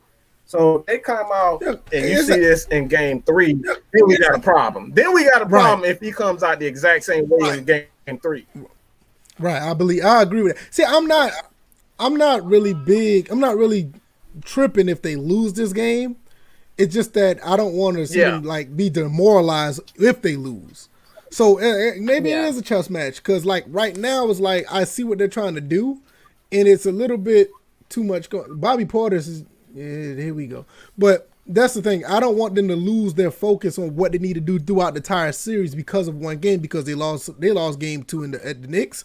They lost game 2 against the Sixers. So it's kind of par for the course, but I just don't want them to like. But we bounced right on back. Right, that's it. I don't want them to unravel because of this loss. You know, this is a young team. They're going to unravel. They're going to unravel. This is a young team. We got to get that out of our head. This is a very young team. These guys have overachieved. Okay, let's get that in our heads first. They have overachieved. They are not supposed to be in this position. They're not ready for this position. They're not ready for it. This is their first time in the playoffs. Yeah. Okay. Yeah. They're not ready for it. So it's a learning process for even these guys. Even Trey, he's a superstar, but he's young. He's still young. Because you got to look at it also. Like at the start of this season, we definitely wasn't expecting to be at this position. Because for one thing, they're definitely talking about them not even being in the playoffs. Yeah, like we had so many players injured this entire time. Everybody, like we got Cam Reddish just now getting back up in there. We really haven't had a full healthy squad leading up until the playoffs. So now we got to put all these personalities together, and we're figuring it out in the playoffs too. So I'm excited to see what they're doing, but like you said, they're still young. So we'll just have to see. We'll see. We'll see. It's like, halftime now. Right. Because I mean, we done seen them come back before, so. Yeah, that's what I was about to say. This be like kind of like the perfect storm that if them being down by 32 and they somehow get it within 10, even if they just lose by 10, that's a momentum booster right there for the next 2 home games because it's like they put you away, but they didn't kill you. Easily be 3-1 coming back. Yeah. It could easily be 3-1 to that. So you got a Powder Toast Award. Yeah, that special team deserved the Powder Toast Award. God damn it, I'm looking at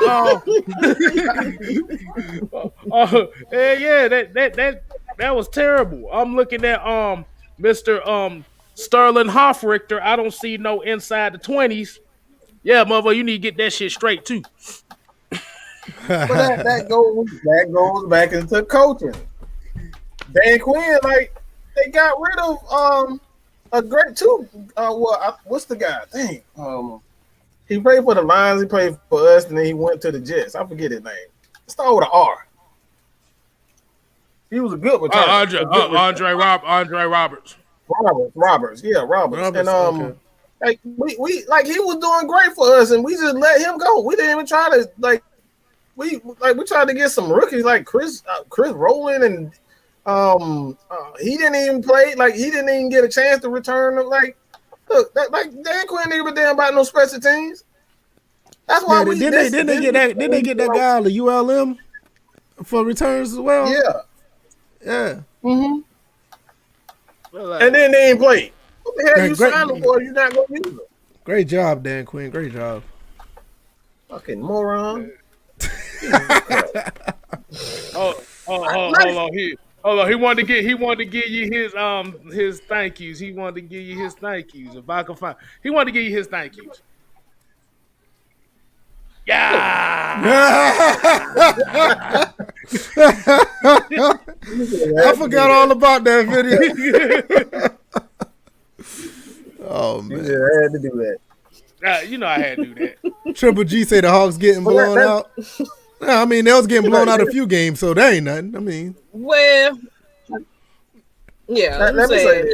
Wait till second half. We'll see.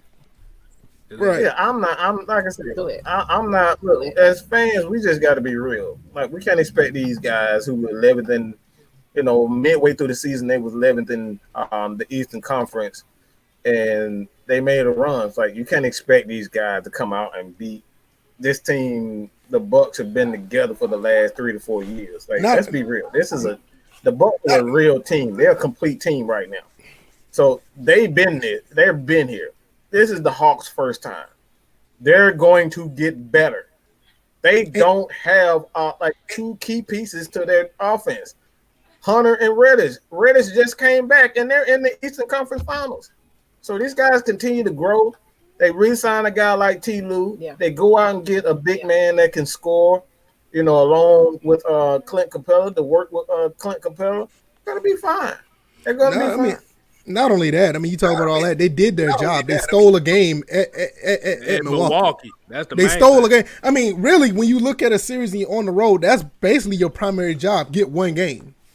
So, yeah, so they did their job, even with all this going on.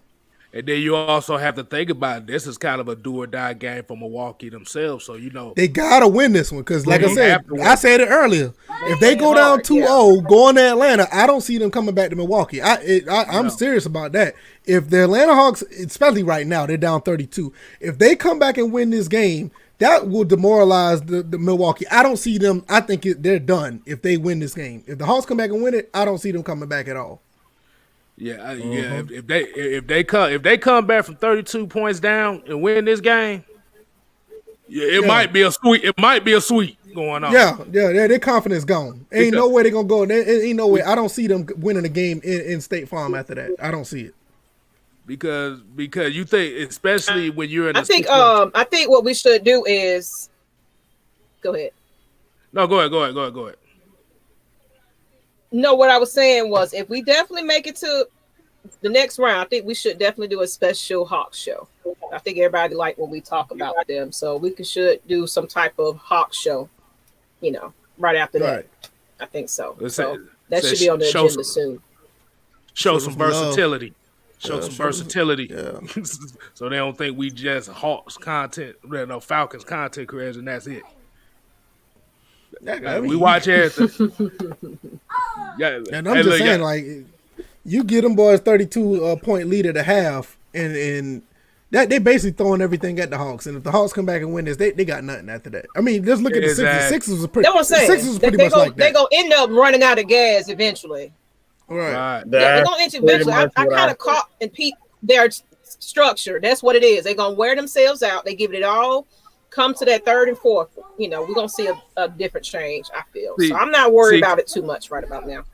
Because now you're putting yourself in a situation that yes, you're up by 32, but you've seen what this team did in the previous series, and they're not done. So you up by 32. You can't rest your guys like that.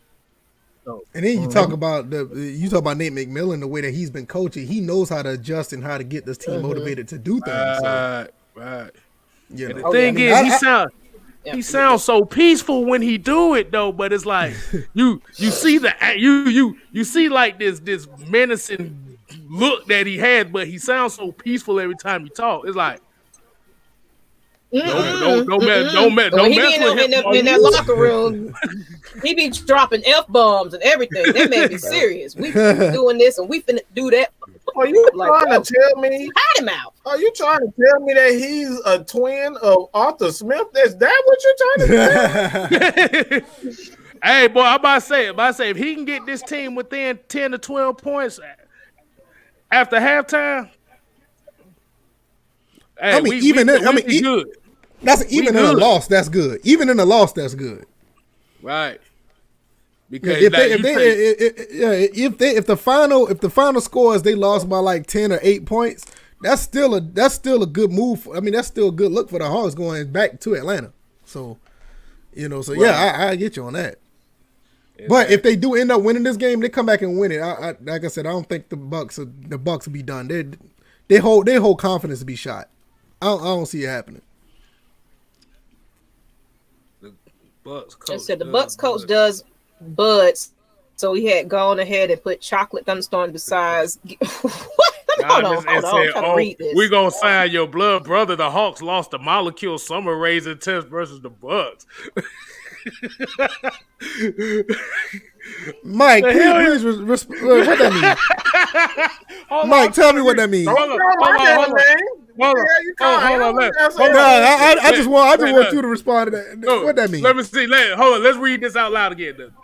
that Bucks coach does Bud, so he has gone ahead and put chocolate thunderstorms beside Giannis and said, "Oh, we gonna sign your blood brother. The Hawks lost the molecule summer raisin test versus the Bucks." Bro, you gotta be Rain Man to goddamn. Come on, that's comment, bro.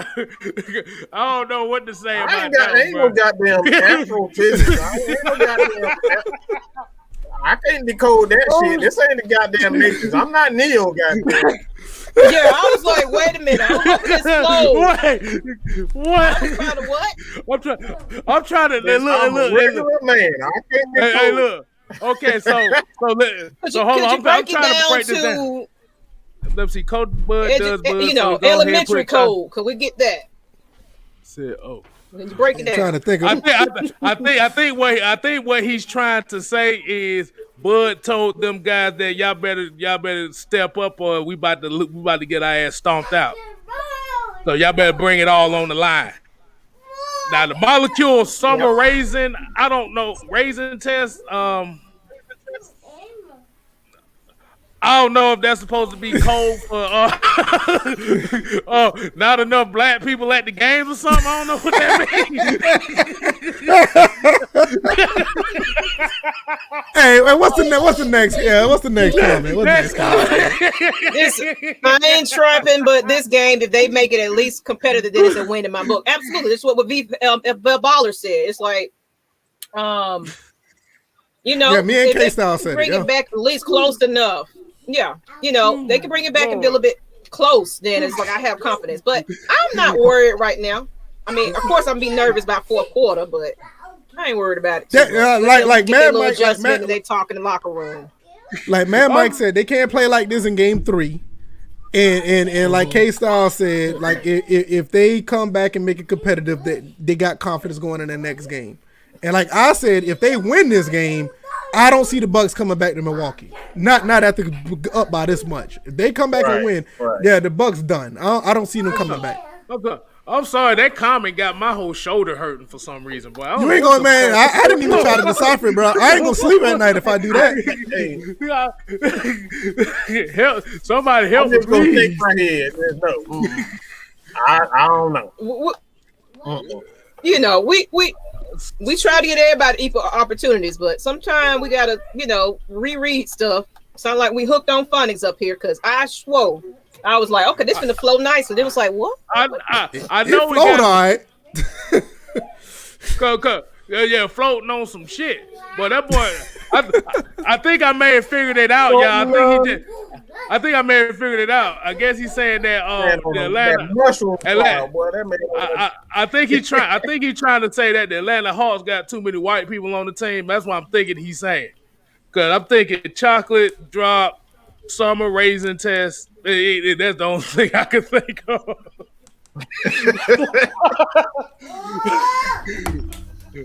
Lord have mercy. Yeah, you can get out of here. Yeah, stop the turnovers. Yeah, that's stop the turnovers. That is exactly what's killing us. It's nothing but the turnovers. Milwaukee is a streaky team. Like they're gonna win games like this. Like I said, this is what they do. They're a streaky team. So like I'm not surprised like they put up an effort, but like I said, it's about how you bounce back from game to game. Because they've done this. They've gotten blown out by the Hawks last year, and they end up blowing the Hawks out. So like that's what Milwaukee does. So it's all about like confidence. People say confidence, but confidence, what true confidence is not doing the same thing twice. So if you see these guys, if you see Trey come out the exact same way again, that man said, Lord have mercy. I give up. I wasn't gonna highlight that one. He butt down that comment. That shit got me actually laughing. You know them games they be having on social media where it said you start the comment with one comment and just go from comment to comment with your autocorrect, with your keyboard. All you do is just it, maybe. like that type of stuff. That's what he did. He just typed a whole bunch of words. Whatever the word that was next, that's what he used. Because I'm trying to figure out memes that come around.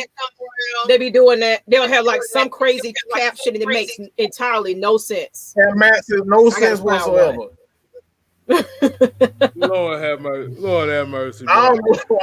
Everybody know what I'm talking about. When you see those memes on Facebook and on Twitter and whatnot, they got those memes where you just press whatever word that comes up, and the word that comes up, you type that and you try to figure out what the sentence is. That's what he was doing, because I don't know what the hell he was talking about. I'm assuming what Kevin said about he's trying to say something about we got too many white boys. I'm guessing that's what he's thinking. That's what I'm thinking he's saying, because now I'm intrigued to read it again, but I'm gonna read it not on the screen.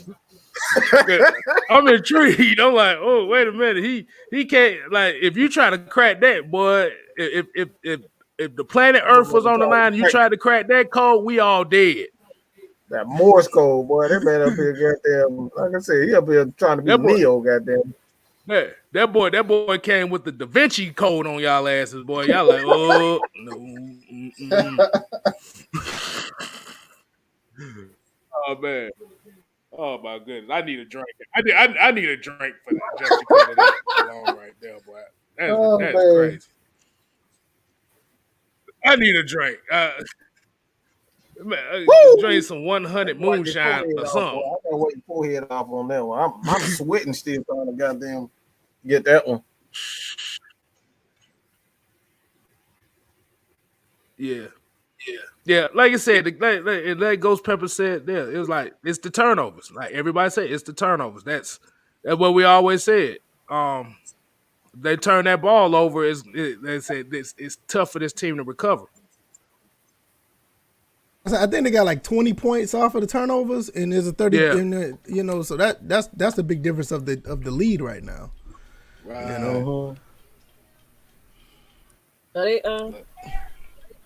Oh yeah, it was third. So let's go ahead and wrap it up. We don't want to let everybody miss the rest of this game because it's going to be crucial. So let's go ahead and wrap it up here. And we apologize for earlier.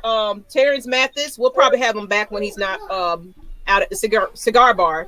But I appreciate y'all tuning in anyway. It was a lot of audio because of that, because he was sitting with other people and stuff like that. So we'll bring Terance Mathis back so y'all can kind of hear him a little bit more what he had to say again. But we just appreciate y'all tuning in to us.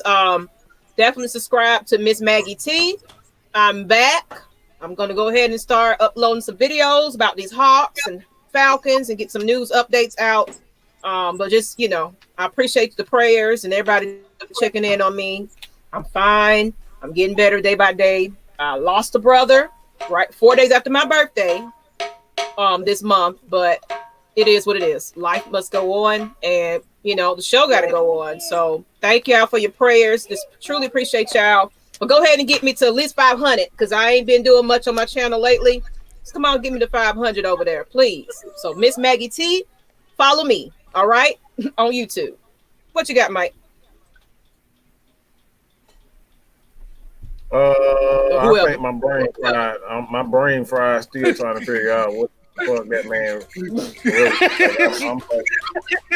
I'm trying to figure out, because that don't even seem like drunk talk. All right, that don't even seem like drunk. At least drunk, you trying to make some sense. You can make some sense, but I'll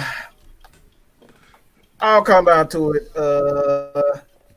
Every once in a while, one of the reasons why we bring on guys like Terance Mathis is so we can gloat just a little bit and sit back and tell you guys, I told you so. All you got to do is listen to the good ones, okay? Falcons Nation, we know what we're talking about. We're not just giving you guys some, I love Matt Ryan, kumbaya. We're not doing any of it. We know what we're talking about, okay? We know what we're talking about, okay? It's not bragging when you know what you're talking about. We know what we're talking about. We told you exactly what was going to happen. We're talking about from a legend, a player who's been in the game. He works with journalists, okay? Atlanta Sports Unlimited. These are highly educated journalists who have covered many athletes, including Terance Mathis. So we want to invite these guys on the show so we can educate it. So do not take it personally when we say, no, you don't know what you're talking about. This is wrong. That is wrong. We're only doing it from, a teaching aspect, because like, this is our team. You guys are fans, and we are fans of the Atlanta Falcons. We're passionate about our team. You're passionate, but we want to become one of the best fan bases in sports, because like I said, you guys, if you guys go hard for the team as hard as y'all go for Michael Vick, then like, what fucking excuse is there? So we need to either stick with the Falcons instead of going for the individual players and learn the game the proper way. Okay, learn the game and be willing to learn. All right, because I don't know it all. We always say here at Atlanta Falcons Nation, we're not experts, but we just do our homeworks, and we give you nothing but the fastest stats and the truth. And if you don't believe us, you're going to hear it again from guys like Terance Mathis. Okay, so that's what we try to provide here at Atlanta Falcons Nation. Whatever we say, we can have guys on like Terance Mathis to pretty much, confirm exactly what we've been teaching y'all. So you guys know that, though. You know what I'm saying? That being said, you missing something. You missing something, Mike. Huh? You missing something. You bringing up Atlanta Sports Unlimited. What's going on Saturday? And what is the announcement so people could know what's going on every Saturday now at Atlanta Sports Unlimited? I don't even know what you're talking about. I'm like that Morse code done fucked my head all the way up. So you have to remind me. Okay, I'll remind everybody. Mad Mike Sports, if you haven't noticed, he has been on the 12 p.m. show over there at Atlanta Sports Limited. That's where Terance Mathis is, Terrence Moore, whatever his name is. No, it's a couple of personalities over there. Okay. So it's quite a bit personalities over there. So Mad Mike is actually have been invited to join the panel on Saturdays, 12 p.m.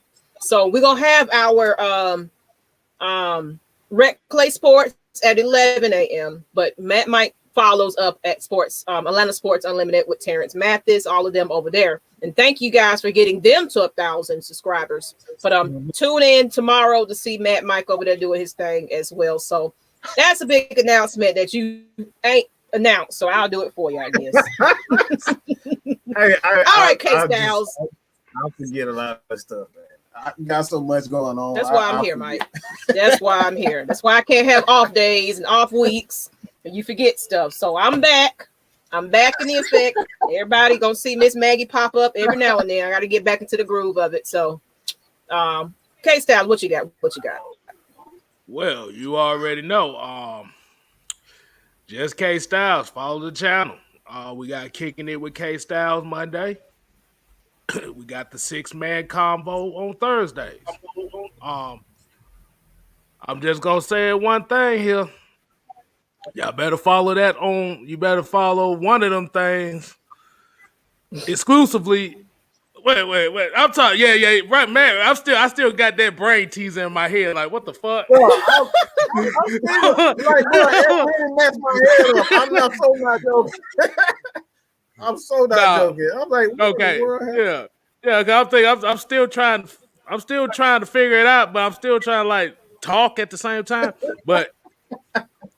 But yeah, well, like I said, eventually one of those shows are going to be exclusive on the Just KSTYLZ channel. So we're gonna let y'all know what that's going to be.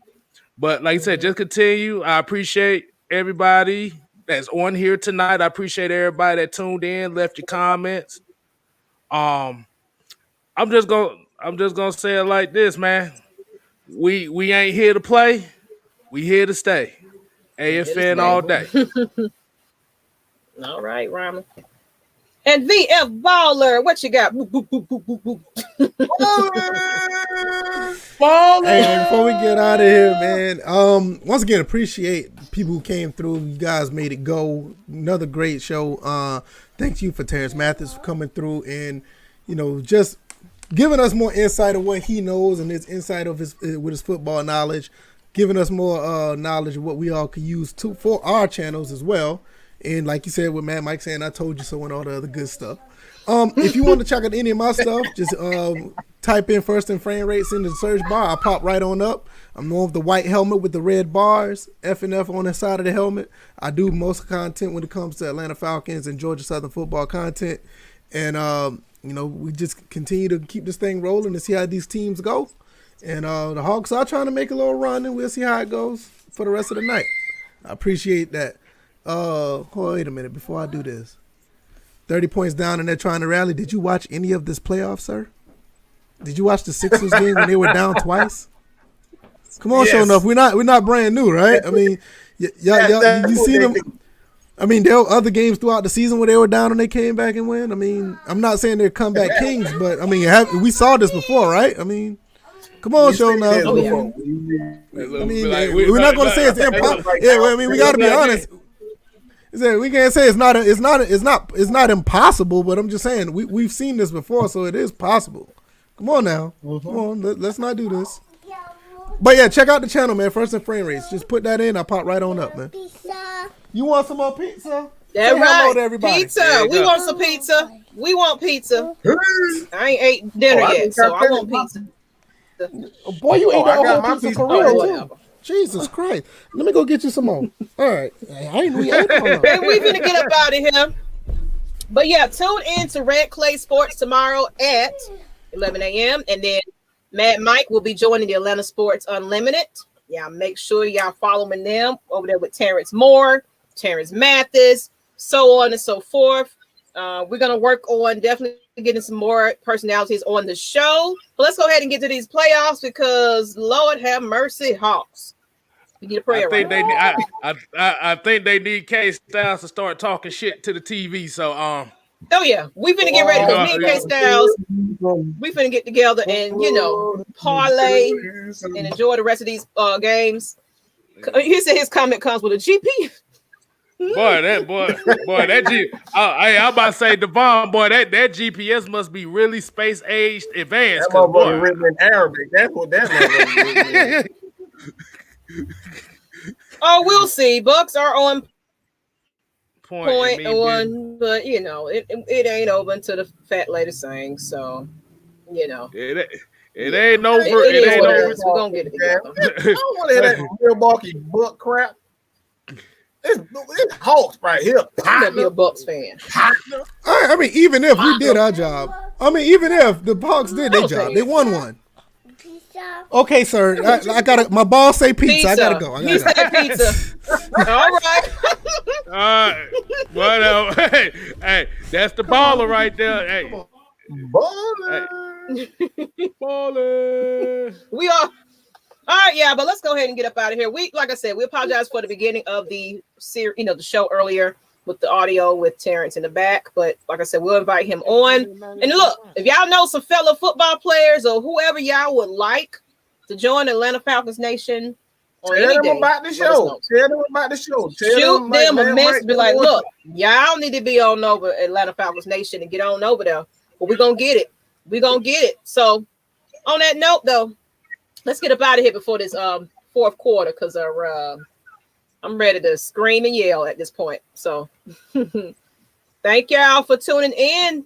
And we out, people. But what y'all saying when we, what you got to say at the end? You ain't got to go home. But you got to get the hell out of here. Peace. Peace out, y'all. A-Town down. Deuce. Yeah. Hey.